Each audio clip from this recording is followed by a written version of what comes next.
Hi, everybody. Welcome to What Drives Us, episode 214, recorded Wednesday, January 18th, 2017. I'm Tony from PriusChat.com. Tony Schaefer, if you haven't been around before, being all informal.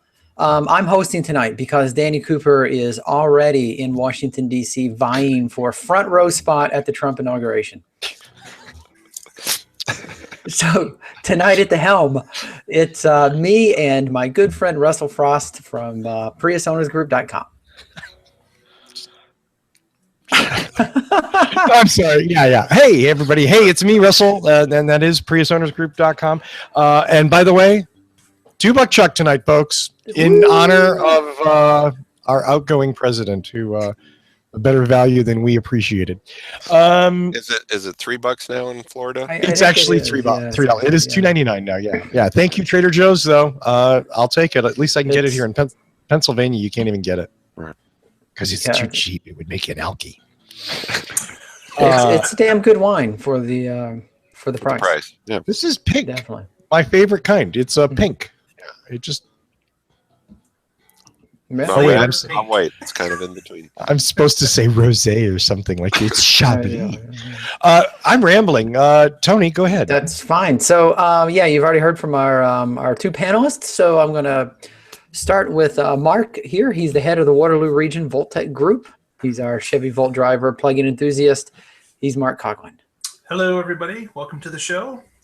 Looking forward to another great show, and we're going to keep it light and rambling tonight. Yeah. Are we? Yes. No need to push the 1.5 speed button. And you know who we're talking about. Inside joke. You know. Did that sound too fast? Oh yes, we do love the listener feedback. And Yes, we love do. the inside jokes that allows us with the listener feedback. Yes. So I'm going to kick it over to Boulder, Colorado, where we have the owner of Boulder Hybrids. He is the man who tears down, repairs, and rebuilds hybrids and EVs, Mr. Paul Guzik. Hey, welcome to the show. Glad to be back. And I'll just rub it in that it was like 60 degrees this afternoon in Boulder and beautifully sunny. Oh. So. And our mutual friend. 2 days ago, we had snow on the ground. So. And did you see Evan today? I didn't. So he said he would ping me if he had time, but I assume his family obligations took precedent. And by family obligations, you mean excessive drinking and skiing? Maybe. Our friend Evan Fusco. Well, there's also something else that's legal in Colorado he might be doing. Maybe. Wow, the realization of that I can't even imagine. And the fact that he's not around means it's probably true, and we can spread as many rumors as we want. Can you imagine the realization that Dr. Evan Fusco had for the first time being high in Colorado and listening to his favorite band, Rush, listening to 2112 and going, "This thing sounds totally different." We're not implying he's done that, but that's true. For all we know, it would be legal. So. For all we know, Evan is absolutely. Evan wouldn't do anything irresponsible. Yes, all we're saying is that Evan is most likely not breaking any laws. That's it. Absolutely Correct. not. Absolutely not. He's far too responsible. All right. Now that we've implicated Evan Fusco. I can't wait to hear from his lawyer. Yeah, we just lost another listener and panelist. So Evan's lawyer, yeah. This time it's personal. So I'm going to kick it over. We'll start with Russell, who has got a little some information about the Department of Transportation, I believe. Oh, just say it. I've got another rant. No, it's a good rant. One of my very favorite sites, streetsblog.org, which if you don't read there, if you're interested in transportation, especially public transit, mass transit, and how just things flow. This isn't just about cars, folks. This is about or buses. Streetsblog is an amazingly great resource. Angie Schmidt on the 12th posted a story that it's one of those things that I'm not going to run down the government, but this week, the U.S. Department of Transportation took an important step to changing a metric that they've always used different. Previous to this, when they were measuring the flow of traffic, they measured a vehicle. So a car or an SUV counted the same as a bus with 40 people or a train with 150 people. It was one vehicle moving in a direction. And you can imagine the sort of car-centric, highway-centric proposals and planning that this sort of measuring tool would create, and it did. And clearly, we see that every day out there. The DOT has again just this last week revised their standards in 4 important ways, and I'm just going to touch on those briefly. The states will measure the movement of people, not just vehicles. So from now on, the states are required by DOT regulations to note how many people are moving, not just X number of cars, one train that has such and such a capacity. This is huge, obviously, for noting the efficiencies of mass transit versus individual transportation. 2, state DOTs will have to track their impact on carbon emissions, again, relative to how many people they're moving. When you have one train equals one SUV, obviously the train's going to look pretty crappy on paper. So number 3, people who walk, bike, or ride transit will now be counted for the very first time in the history of the United States Department of Transportation. People who aren't in a motor vehicle, well, I guess if they're on transit, aren't in their own motor vehicle will actually be counted. And that's important because pedestrian flow through many places is super important and often very, very overlooked, totally ignored. Number 4, maybe the most important and the obvious byproduct of the earlier 3 is flee? Mm-hmm. I'm obviously thirsty. Much better. Free-flowing traffic is not the only goal. Previous to this, I don't know that it was stated, but there was a lot of emphasis on comparing rush hour times and looking at frameworks that rewarded road expansion.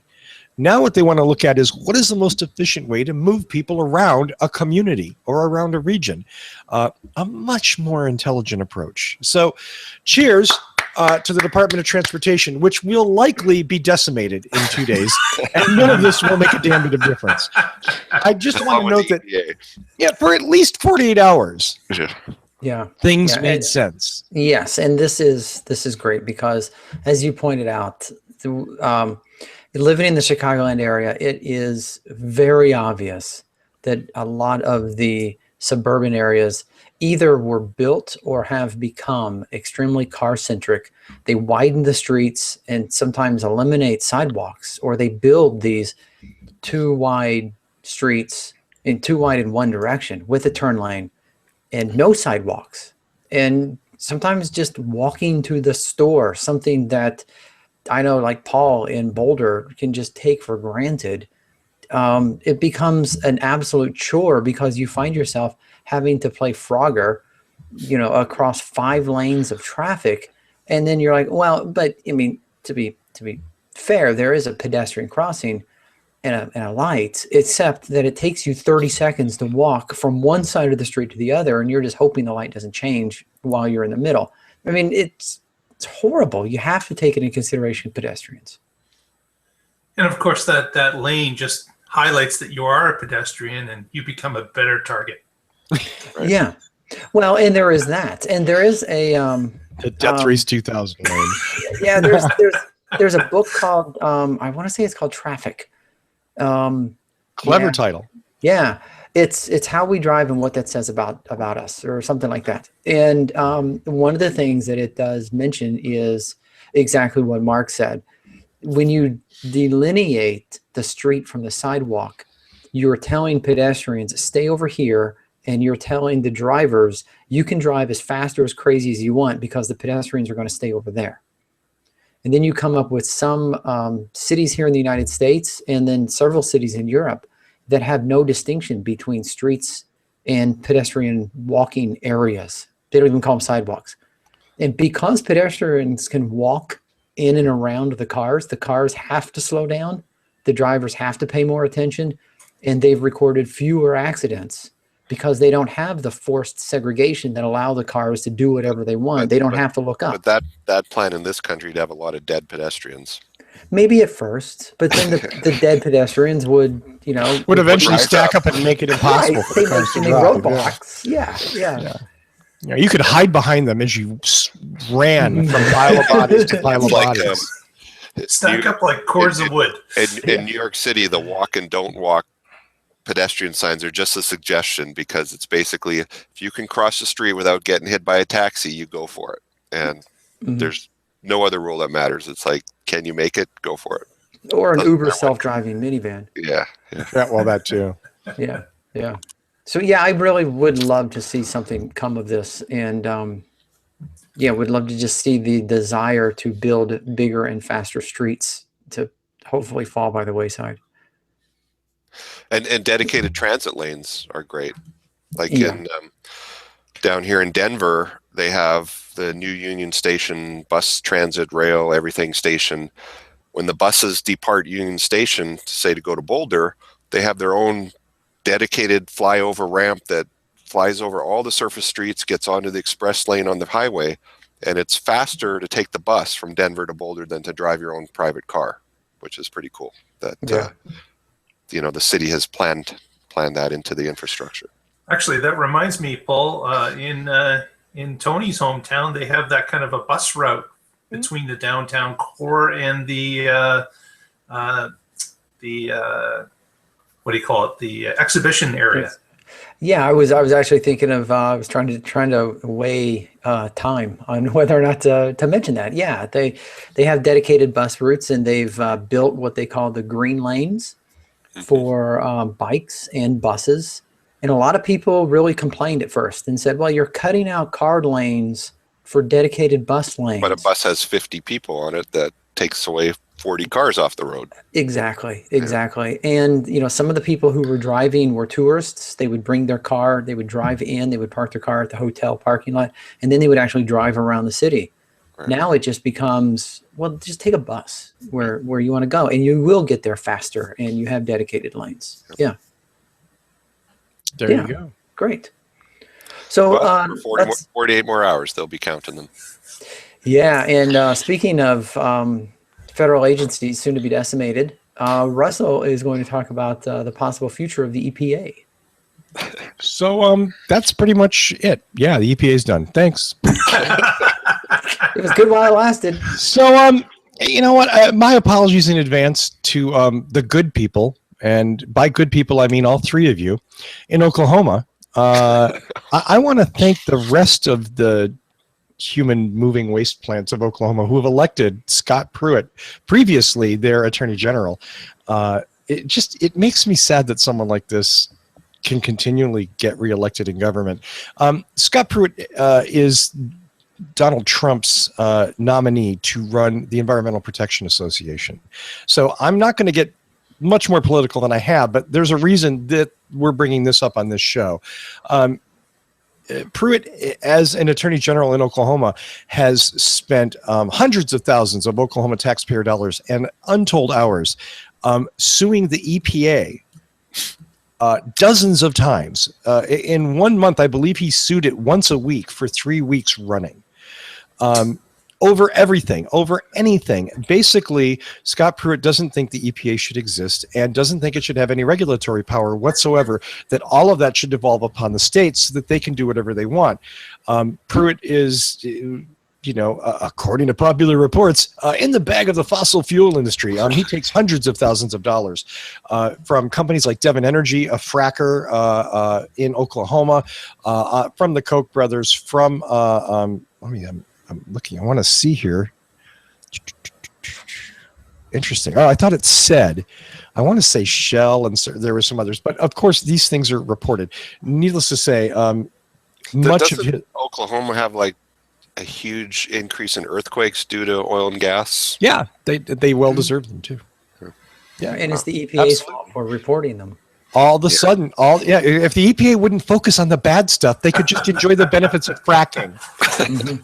Let me get to, because I'm going to stop rambling here and make my point. Not only is this human carbuncle called Scott Pruitt probably going to be running the EPA. But why this is important to you, viewers and listeners of the show, is it's important because if Pruitt runs the EPA and if Pruitt does as director of the Environmental Protection Association, what he tried to do as Oklahoma Attorney General, you're going to see things like CARB regulations evaporate, which means you're going to see the main driving force for advanced technology vehicle development disappear literally overnight.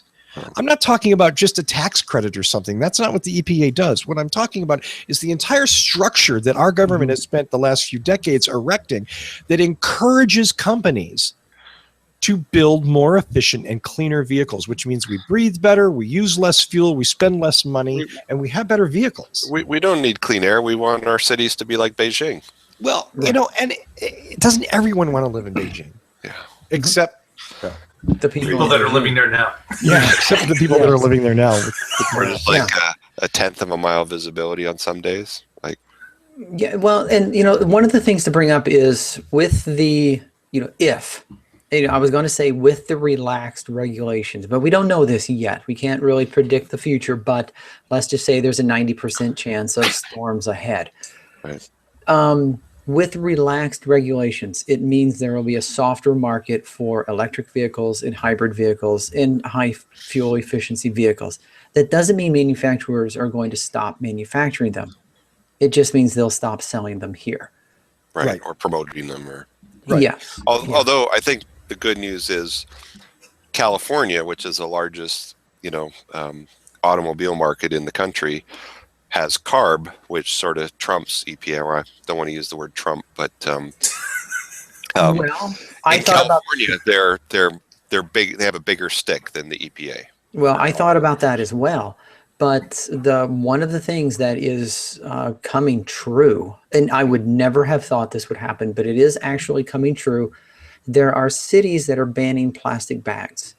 And every environmentalist said, woohoo, that's a great thing. They're banning plastic bags. And then the state regulators have actually passed laws banning the bans. Right. I wish I was making that up. Yeah. So if a state can pass a law to ban municipal laws, the federal EPA can pass laws to overrule state laws. And what Pruitt has tried to do in sort of neutering or trying to neuter the EPA with this litigious crap, just nonstop stream of diarrhea that comes from his mouth, is he's trying to make it so that California can't be a leader. California can't have separate environmental laws because that's not fair to the other states. Mm-hmm. So that what he wants to do is, quote unquote, level the playing field so that nobody has any environmental regulations. Lower the playing field. And like, how old is the guy? Did he ever go to or read about LA in the 70s? What a cesspool it was? Do you think any of these people care? Yeah. Right. I mean, I say this all the time, but I mean, I'm tired of people trying to appeal to the Republicans' better nature. My apologies, Republican listeners who may or may not be rational. You're great if you are. But just let big industry figure it out. They'll right. Yeah, the people writing the checks to his slush fund don't care what LA was like in the 70s. Yeah. And again, I didn't want to slide down the slimy hill of politics too much. The thing that concerns me is that the stuff that we love on this show, the thing that makes cars cleaner and more efficient and safer, all of that stuff is driven in a large extent by some of these rules and some of these regulations and some of the incentives that the federal government has in place. With Pruitt running the EPA, you can guarantee that stuff's going to evaporate and disappear. In fact, it's going to get rolled back. Now, when you say running, is the I silent? I'll let you think about it. That was good. Thank you. Yeah, it was really way too subtle for me, though. I'm gonna take a drink. And you know what? I'm gonna follow up with that on the next story because nobody on this panel a year ago would have ever expected that China, of all countries, it's China, would be leading the United States in environmental protection. China. Yes. Yeah. So the crazy part, here it is. Now, first of all, I want to go back 14 months. to November of 2015, an article I found at Energy Desk from Greenpeace.org talking about the calamity that is going to be 155 coal-fired power plants in China. And the reason they wanted to build all these coal-fired power plants was they wanted to distribute them around the country so that they could bring electrification to various parts of the country. And it was this big effort and this big push. But the problem is China has dirty coal, and this has been well established and marked. And I mean, there's no such thing as clean coal. We know that. But some coal is dirtier than others. Really dirty coal. Yeah, really, really dirty. When it burns, the particulates and the pollutants that come out, it's just ugly, brutal stuff. And they had planned 155 power plants. And it was at something the rate of like one a week. Once they got ramped up, these things were going to come up. Well, that was last year.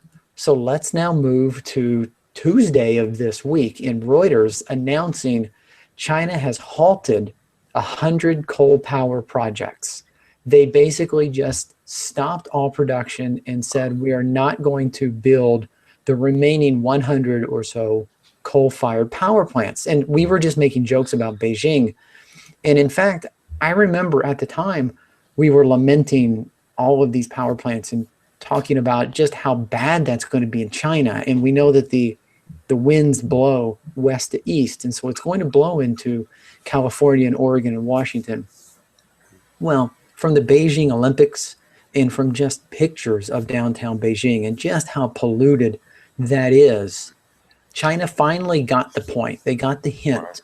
They canceled this. And there's even quotes that say, stopping under construction projects seems wasteful and costly, but spending money and resources to finish these completely unneeded plants would be even more wasteful. So what do you do instead? You put up wind, you put up solar, you focus more on hydro. So China's got the point. They understand now, and they're going to focus more on renewables and protecting the environment. And I feel dirty saying, yay, China, lead the way. No, why feel dirty? I know. I mean, They could put all the coal plant. They could move the coal plants to Oklahoma. There you go. Yeah, absolutely. And I'm sure Pruitt would be delighted to have them. Mm-hmm. They should put one right next to his home. Yeah. Right on top. So that's really it. I mean, again, I know it's China. not, it's not car, it's not automotive, but this is a big news, not just for China, but pretty much for the world. When you think of the level of pollution, these things over a 40-year lifespan, they would have just pumped into the atmosphere. I mean, the renewable thing kind of makes sense because China is the world leader in solar panel production. So, why not install them domestically instead of just sending them over here? So, well, and unlike us, we're not separated by 40 years from in LA where birds drop out of the sky and you can't see the sun. That was a long time ago. Smog. I mean, LA's still a little smoggy, but nothing like it was in the 70s. So, China has that problem right now. Right? In all their big cities. Yeah. Mm-hmm. So they know that, while it's cheap and easy to build these coal plants, that it behooves them, if they want to have citizens that have lungs, for instance, right? They need to do, they need to change. And when you look at leapfrogging technology, you build a coal-fired power plant, you have to get the energy from the plant to the people. But instead you go out and you install small solar installations that can power a small village or whatever, and it's energy creation on demand on the spot. And you basically leapfrog this archaic thing called a grid, and you bring the production right to the people. Cell phones did the exact same thing with telecommunications. There was no need to run wires. People now had cell phones and cellular towers and satellite phones. Yep, those smaller grids will be much further ahead for the population than putting up large transmission lines. Yeah. And if you Wikipedia Chinese list of cities, there's like 20 cities with over 10 million people that you've never heard of. just a lot of big cities there. So Beijing is one that we all are aware of, but there's a whole bunch of smaller cities that are still great big cities by our standards that are probably awfully polluted. So it's great that they're waking up to this and doing something about it. Yeah. And sad that we're falling asleep at the same time. Yeah, we're going back to the 70s, and they're getting into the future. Well, speaking of the future and electrification and electricity generation, And things that are quickly dying. yes. Things related to China. Yeah, And things China? related to China. Well, let's talk about the future of high-tech transportation in China. Let's Russell. talk about it. One of the great things about doing this is that you get to talk about so many cool things and so many cool companies, stuff that I love, stuff that we all really genuinely enjoy. Honestly, who among us here on the show hasn't watched Faraday Future develop and just felt like in our hearts the amazing things that they were capable. Wait, I have to vomit. Okay, I'm better. There we go. Now, so amazing article. Dave Lee, the North American technology reporter for the BBC News, published a story last week on the 14th. It was just wonderful because it's dead straight serious news. It's not our sort of smartass stuff, even though we're right. And I think, we've made some really good calls on Faraday. This is just kind of old fashioned sort of reporting. Turns out that remember that factory that they had, that cool phase 1 development that's going to start phase 2 development very soon. Well, it turns out phase 1 development was the Bobcat Rodeo, and phase 2 development is starting to do some real work. That development has been halted since last October when Faraday Future decided, what's more important, having a factory to build a car or having a big show at CES? Guess which one Faraday Future picked? Oh, Wait, no. hold on. Oh, I know. Tony, you were thinking it's close. It's going to be close. I don't know. yes. No, their factory has been halted. Although the contractor claims they're still involved, they're still signed up, and I'm sure they're probably still hoping to God they're going to get paid. Still trying to collect money. That's their job now. Exactly. Those Bobcats don't run for free, folks. As it turns out, Faraday Future is actually on much worse financial footing than even we thought. They're on very, very tenuous ground. According to BuzzFeed, Faraday Future owes right now more than $300 million. And one of the firms dealing vendor. Or? I'm sorry. Yeah. Apparently, one of the firms that's working with them that specializes in luxury car interiors is already suing Faraday for more than $10 million because that's how much they're behind in helping them design the luxurious and effing bizarre interior of the FF91. I guess those reclining seats are really expensive. Hey, zero gravity is not zero cost. Let's get that straight. True. That's true. So, needless to say, the BBC, a well-known organization full of fake news and bad reporting, it pretty much says here that Faraday Future is just about toast. Obviously somebody could come in and give them a big cash infusion and they could do it. But let's keep in mind even right now, if they tomorrow solved all their financial issues and had the money to keep going, what they've done is they have to build the FF91 and get it on sale in a year. They don't even have a factory yet. Okay. Wait, then they've got to turn around and design and make a mass market car and get it on sale for this company to be viable.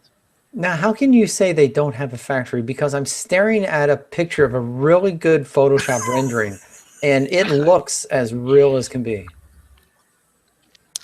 It's a magical factory. It's gonna make magical Photoshop cars. Oh, the Photoshop cars. Okay. Yeah. As many as you want. I would like 10,000 views. Control C, Control V. Exactly. Yeah.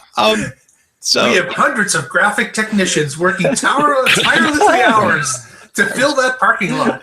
Load them onto the trains and send them on their way. We should have a contest here.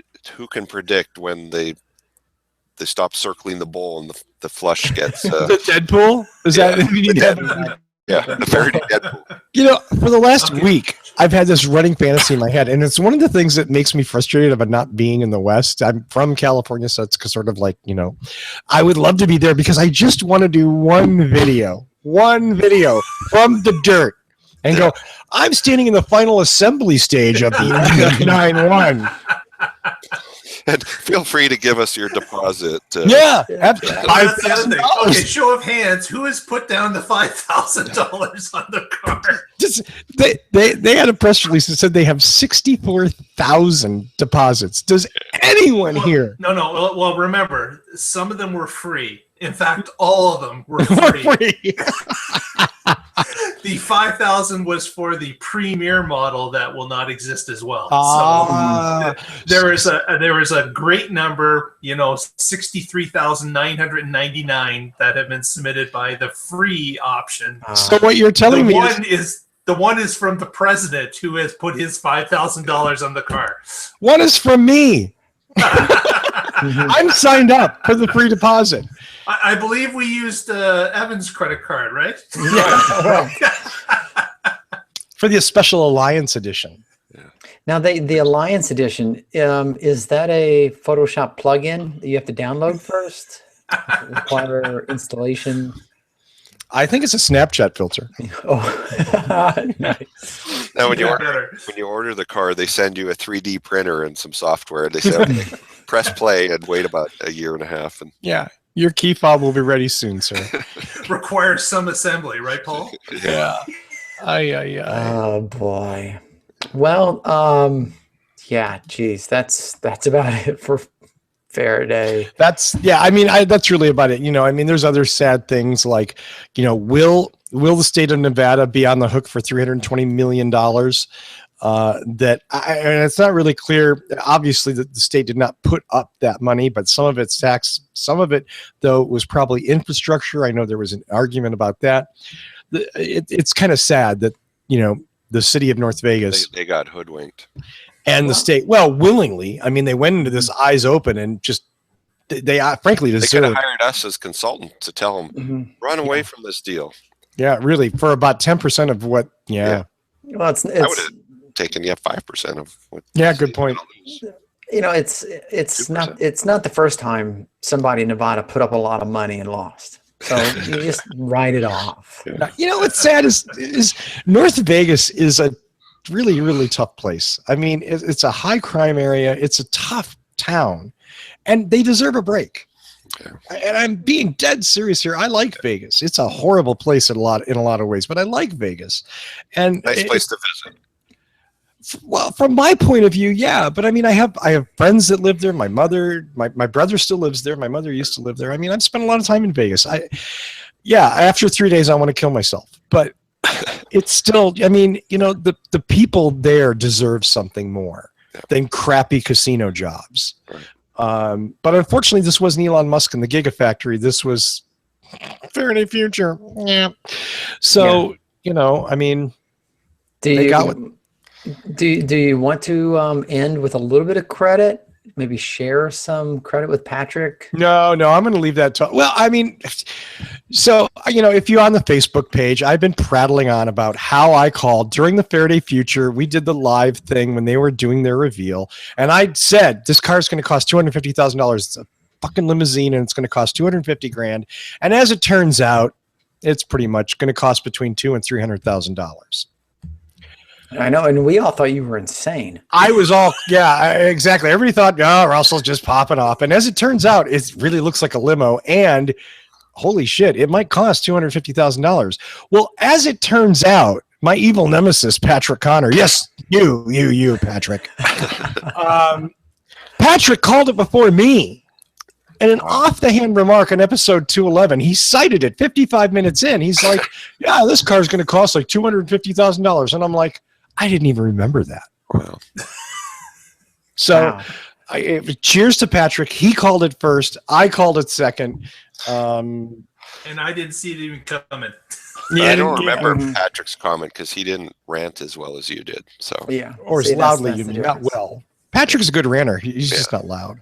And I thought that was None of the way other too high. panelists could even believe that that's even in the business plan. Like that's Right. insane. Well, Yeah. Absolutely insane. I did- Volume-wise, $250,000 cars is so big. I mean, I thought that was way too. I bid $1 and assumed I was going to the Showcase Showdown. you did. You went dollar over the highest. Yeah. right. Oh, yeah. That's and okay. We're not going to dig up the Faraday Future thing again because No, let's let's do a leave whole that corpse show. buried. Yes, but you can't. You we can't. can't dig it up because the Bobcats got. Yeah. You can't Like not. Jimmy Hoffa, the corpse will never be found. Right. Yeah, let's I'm hope sorry, Tony. somewhere outside Las Vegas. You can't not build electric vehicles without lithium. And see what I did there? At least Nice. modern, efficient electric. Yeah, vehicles. right. Yeah. And so Mark's had an article about some potential crunch time with lithium ion. yes, with the advent of everybody starting to get into the EV game, we've got a number of manufacturers that are starting to ramp up models and even volumes. And what has come up is that there may be an issue in getting enough lithium batteries to make all these models run. And we now have some heads of manufacturers that are kind of wondering where the capacity is going to come from. So, hence why Tesla designed and built their own battery factory to secure what they need. But we've got these other groups that are going back to the well of lithium-ion producers such as LG Chem, Samsung, and a few handful others. These manufacturers of lithium-ion are quite taxed with already orders that they have and have to fulfill. So now, as others come to the table looking to just pick up some batteries for their new projects, they're getting the answer no, or they're getting inflated pricing, or a combination of both. Right. So it's kind of interesting that that these groups now that are required, maybe VW, Chrysler's coming out with something, a couple of versions, that they're going to have a harder time sourcing this resource, which is obviously key to their manufacturing process. So very, very interesting to see that that this now could potentially become a bottleneck. Although some do indicate that, of course, these batteries are being produced in mass quantities for consumer electronics, and of course that market has continually grown. And there could, of course, be other manufacturers like Samsung has now gotten a little bit more into the different battery sizes that they will increase their capacities. But still, it's kind of interesting that this may be a bottleneck that the manufacturer is going to have to certainly watch. And there's some, like I heard there's maybe a battery factory being built outside of Reno that will have some capacity. So So that might help, maybe. Well, are they going to sell their batteries to others? I don't think so. I mean, if there's a demand, if they pay enough, I'm sure you'll I'm be happy sure. to. Yeah. I mean, if they can make more money selling batteries than selling cars, maybe they'll just sell. Well, batteries. yes, that would make sense. But Here's it'll be. Go ahead. No, I'm sorry. Please finish, Mark. I was done. I was just commenting on polls. I'm not really sure I don't get the shortage. And maybe I missed it. Did I miss something? Like who's Well, taking I all the think lithium? what he's saying, like LG's factory can make enough for the Chevy Volt or whatever they supply, but now Right. these They new already cars, have Mercedes goes, contracts. "Oh, we want to buy an EV. Can we buy some batteries?" They go, "Well, we're swamped, man. You get in We're line." maxed. So Yeah. this Yep. this isn't a lithium issue. This is a battery production issue. Correct. Okay. Probably, yeah. Okay. So there's not enough mature manufacturers to keep up with all of these new people wanting to put out EVs. Right. Okay. And that makes I mean, very there good might be sense. Chinese manufacturers of lithium batteries. Because lithium isn't that rare. It's not that hard to find. I mean, And it's hard it's- to find in a quality suitable for batteries, but the people who can make it into quality batteries is not a lot. Right. That's and the reason I did some reporting on this way back in 20. Do you remember 2010? What? In fact, When was Prius showed- that? On Prius Owners Group, because at that time there was this totally weird thing that nobody really got. Toyota, our friends at Toyota, spent a whole ton of money buying into a company called Orocobre. And Orocobre is an Australian company that started an enormous mine in South America for lithium. In fact, they literally say there's mountains of lithium. To give you an idea, at the time in 2010, there was like 30,000 cubic miles or cubic yards or whatever of lithium being produced every year. This mine was set to produce 15,000 metric tons per year. Now I'm looking at the thing. Yeah. So literally this mine would put out half of what the entire world could do. Toyota bought into this thing 7 years ago. And they've been funding it. In fact, the mine, the factory that refines it was commissioned in 2014 and has been running since, producing battery grade lithium, as it were. So yeah, I just thought it was odd, but I didn't understand. My mistake. Yeah. Lots of lithium, just not enough people to put it in little packages. Yeah, I also thought that perhaps the article was talking about before I read it, it was a shortage of lithium. And in my head, I'm thinking, is there a way to power cars with something that's not as, limited? And I was thinking, well, wait a minute, hydrogen is everywhere. So Die. no, wait, Die, wait, Tony, hold die. on, hold on, hear me out. This just might work. You can split the hydrogen and it makes lithium. Oh no, that's Oh,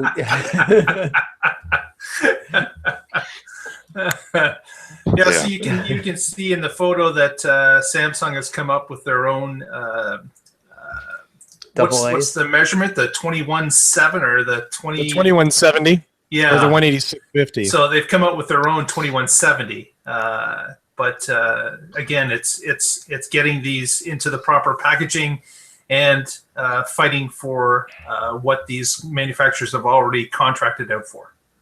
Interesting. Interesting. I had no idea. Interestingly enough, some of the comments, not all the comments on YouTube are negative about our show, which makes and warms my heart.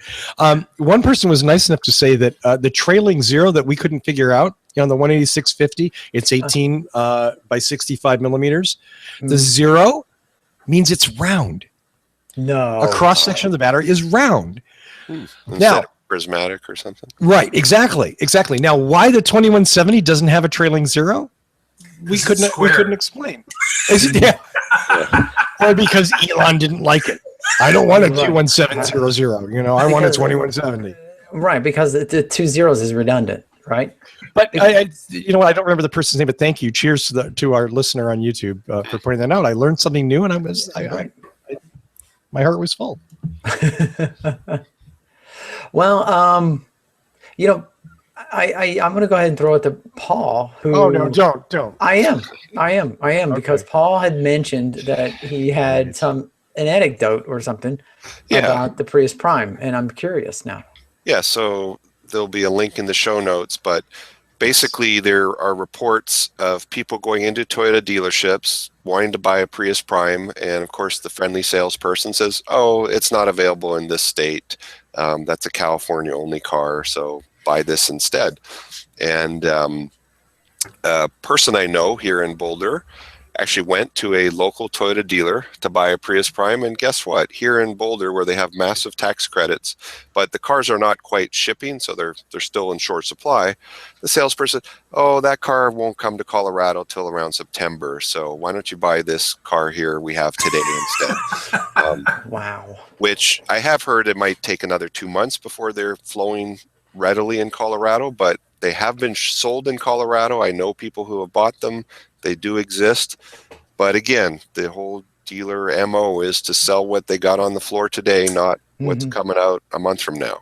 A commission agent will not make any money on a car that's coming in 2 months. Exactly. So for all you out there that are looking to buy a Prius Prime, if the salesperson says they're not available or they don't have them, say, oh, well, that's too bad. I'm going to go give my deposit to the dealer down the street. And if it takes a few weeks, I'll just wait. But don't get hoodwinked by the salesperson. And I would like to encourage anyone who watches or listens to this show to visit us at facebook.com/whatdrivesus. And please, if you go to your local Toyota dealer, and I encourage you to do so, ask them about the Prius Prime and post your experience on our Facebook page, because I would be very interested to know how widespread this is. Yeah. Yeah, I know. Yeah, my personal dealer, well, my personal dealer, but the guy I've been talking to at the dealership has made it clear to me that there's probably not going to be any primes in the area until maybe early early summer, late spring, early summer, and that's it's not like he said September, and he didn't try to sell me on another car, right? But I do want to, I haven't seen any primes driving around. I haven't seen primes on other dealer lots, and I've sent emails and I've inquired. So, I mean, maybe he's being honest. If you go to cars.com and search nationwide for Prius Prime, there's plenty out there. Like not every, but many dealers got a small allocation of them. So if you want a Prime today and you're willing to travel, you can get one tomorrow. They're not in huge supply yet, but over time they'll ramp up. Yeah, I'm also waiting for the EPA to get dismantled so that the Toyota will be heavily incentivizing the car. Yeah, having a fire sale. Yeah. Probably get those Mariahs really cheap, like $1.50 or something. Right. The other thing I'll mention for people looking to buy a new car, one of the worst experiences for most people is to go into the car dealer to buy a new car. So if you know what feature set you want and what color you want, look up the services of an auto broker. And these are folks and Costco even has an auto broker service. You say what you want, they'll find you the best deal, and you actually end up paying less without having to do all the nauseating shenanigans in the showroom by the sales person and the finance director and all that crap. So,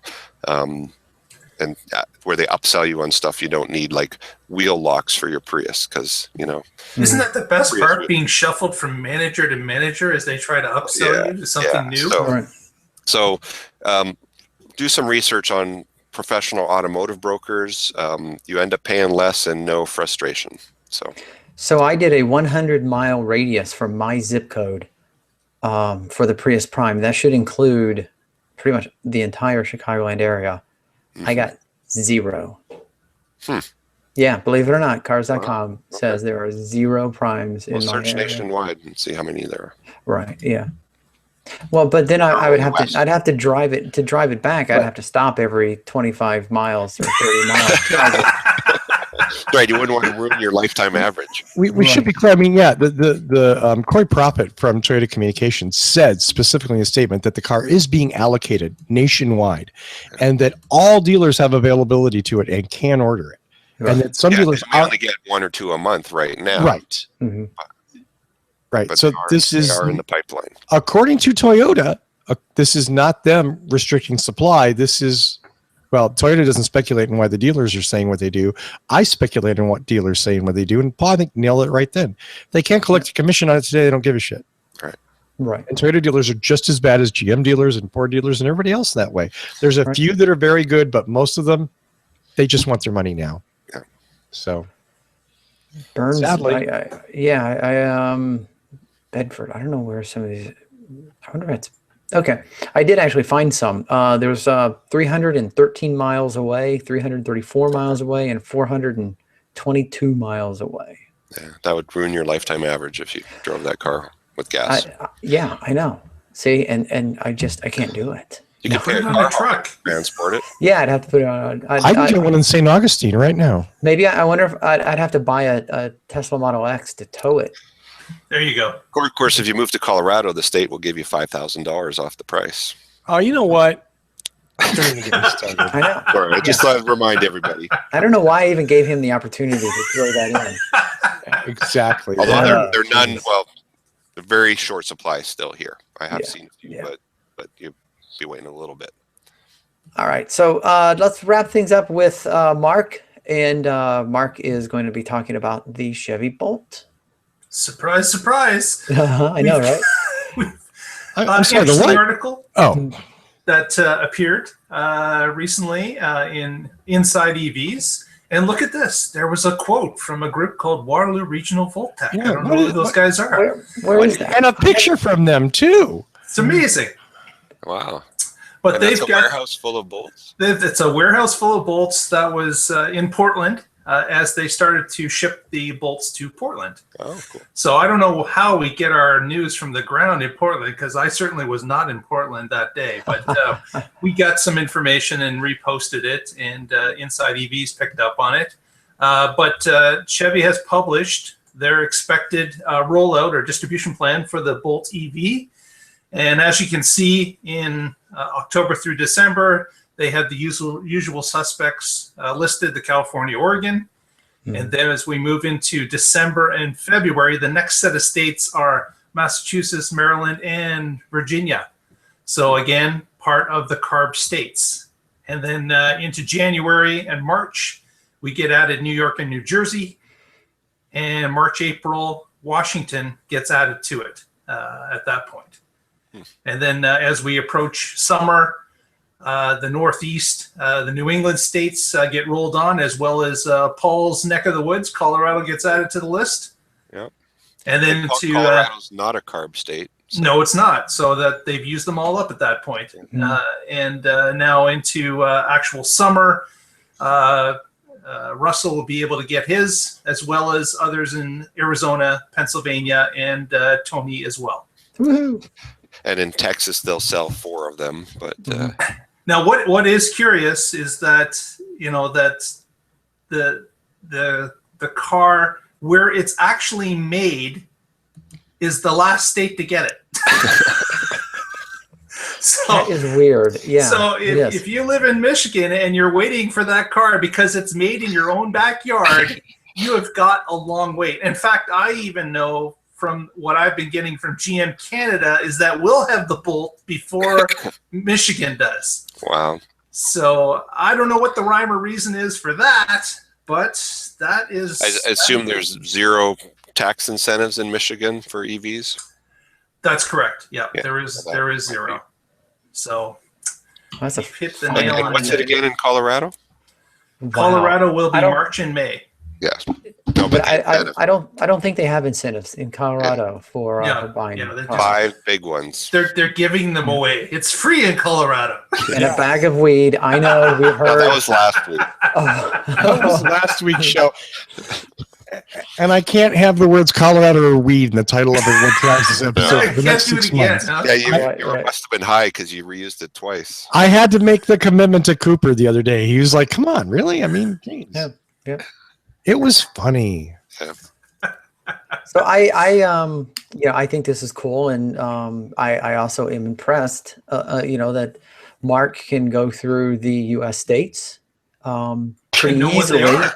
Yeah, and know what they are. Even though how many people other than Paul, I think, could go through the 10 provinces in Canada And 3 Oh, territories. Russell's got his hand up. Wait, and 3 what? 3 in territories. 3 territories. Yeah. Oh, I'd forget the I'd forget the territories. Name one territory, Russell. Just one. Northwest. There you go. That's good. He's on the board. Ding. Ding! Yeah, there it is. Okay. That's a deputy champion, Russell.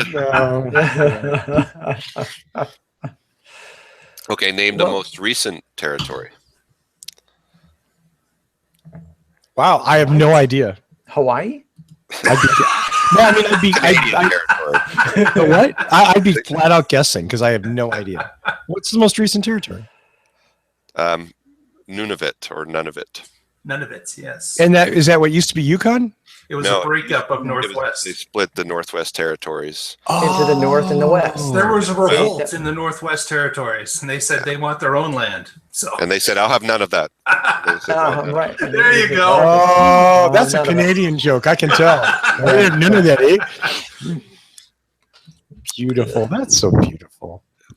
So wait a minute. So people have a revolt, and they say basically, we want our own land, we want to secede or tear, whatever.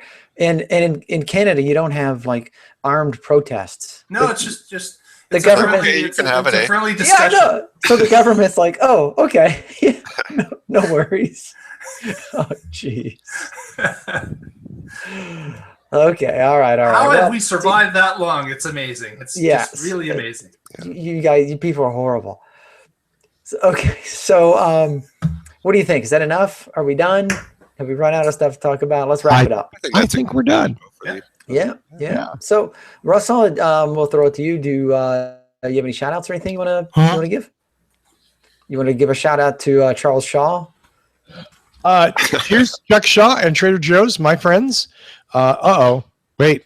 Yeah, let's take Mark off the screen. Please. There we go. Yeah, really. Oh, God, that's stupid Google. Okay, there we go. Hey!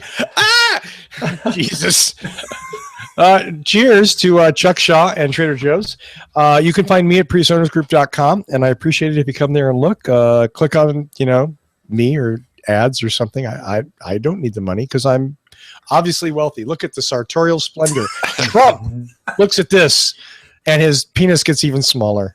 That's almost unimaginable. Did I cross the line, Tony? What? Oh no, keep going. I just want to see where this train ends. Oh, believe me, you don't. You don't want to see where this train ends. Yeah. Thanks, Tony. For the I like doing shout outs when I'm not hosting. Thank you. Right. Paul? Shout out to people in Colorado and customers that come to Boulder Hybrids. And as I like to say, anybody who has a broken hybrid or EV, feel free to call us and check out our website, boulderhc.com.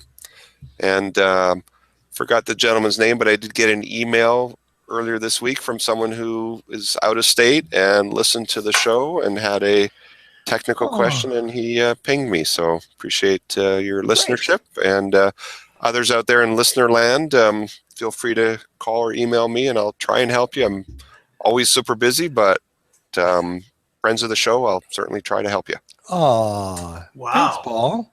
I just picture Paul taking his yard grass clippings, drying them in the sun, throwing them in Ziplocs, and like, here, thanks for your support. I wondered where the hell you were going with that. That was nice. Do you have a yard, Paul? I live in an apartment, so Yeah, okay, there you go. Okay. Me too. All right. there's grounds on the property, but they're not my yard. Well, Ah, there you go. I don't maintain them. He just goes out at night to do the clippings. Yeah, exactly. Yeah, because No, I really think it's the landscape show. clipping grass is something you have to sneak out to do. Right. That's right. In Colorado, you got to, trim your grass. Mm. Oh boy. So Mark, shout outs. Just shout out to the Waterloo Regional Voltec Group, and that's it. We're having a good night here, and looking forward to another episode next week.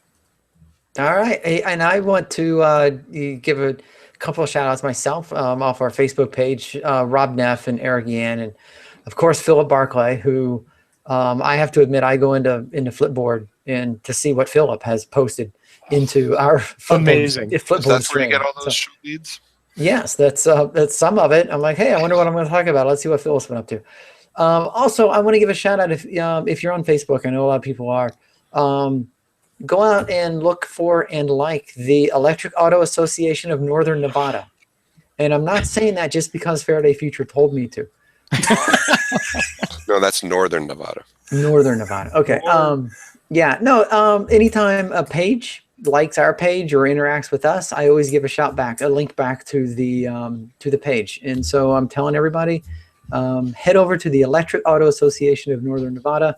They post some good stuff up there, and it's always good to get multiple sources of news. So see what they're up to. I also want to remind everybody that if you do happen to own a Prius and you need accessories or fun stuff for your car, make sure you visit the Prius shop for all your accessory needs. And you can find that, of course, at priuschat.com/shop. And every item sold has been inspected and tested by Prius owners. And as I said, Danny is in Washington, D.C. right now, and he doesn't have enough bus fare to get home. So be sure to buy something so that he can finally make it home. Also, there's two ways. You can look over the virtual shoulder and see what we're up to. One, as we've mentioned, is the Facebook page. So make sure to go to facebook.com/whatdrivesus, all one word. And as I've said, if you use Flipboard, then look for the What Drives Us magazine. It's the aggregator that we use to post our articles. And, I like to think we keep it relatively current and up to date. So if you're just looking for EV or alt fuel news, you can get it there. Am I supposed to jump in here at some point? I was kind of wondering if you were still paying attention. No. I'm sorry. I'm totally lost. He's in Chucktown. I'm totally off track here, Tony. So, yeah, whatever Tony said, double that. Yeah, double that. And of course, go to our own main site. That is at whatdrives.us. There you go. Yeah, visit that. And we post every show up there, audio, video. You can stream it or download it. We've started posting articles and reviews. I've got my Hypermiling stuff. If you haven't read the car reviews from myself or John B., you can go up there and read those. And if you are new and you're looking for back episodes, you can go to Stitcher, Slacker, YouTube, Google Play, or iTunes, and you can download and stream from there. And make sure, if you are so inclined, to leave us a positive review. So that's it. I want to thank. Good advice. Yeah, I think so. I want to thank the panel. Thanks, guys, for being on the show. I want to thank all of our listeners for spending a little bit of time with us. And as always, Michael Manring, who plays our intro and plays it live every week. I know, he's like in Russell's closet. Right. He's just off camera. Michael, I'm not going to feed you unless you finish tonight. He's such a skinny little thing anyway. Yeah. So make sure you go to manthing.com and look him up on YouTube, Michael Manring, and watch some of his amazing videos. So that's it. That's all there we got. There he is. What, did you take a picture of him? Stuck in that little box. You got to say the line, and then I play the music, and then we go. Well, I was about to, and then somebody was sorry. phone up to them. I'm sorry. All right. You ruined it. Okay, let's start over. Hi, everybody. Welcome to episode. Says the guy who wanted to be out of here at 10. It's 10:04, Tony. All right. So that's it. The official out is make sure you tune in or download us next week and find out what drives us. Nicely done. You made it. That's it, Tony. Hey, all right. Thanks. I love ya. Thank you. Bye, everyone. Come back next week. We need you. Seriously.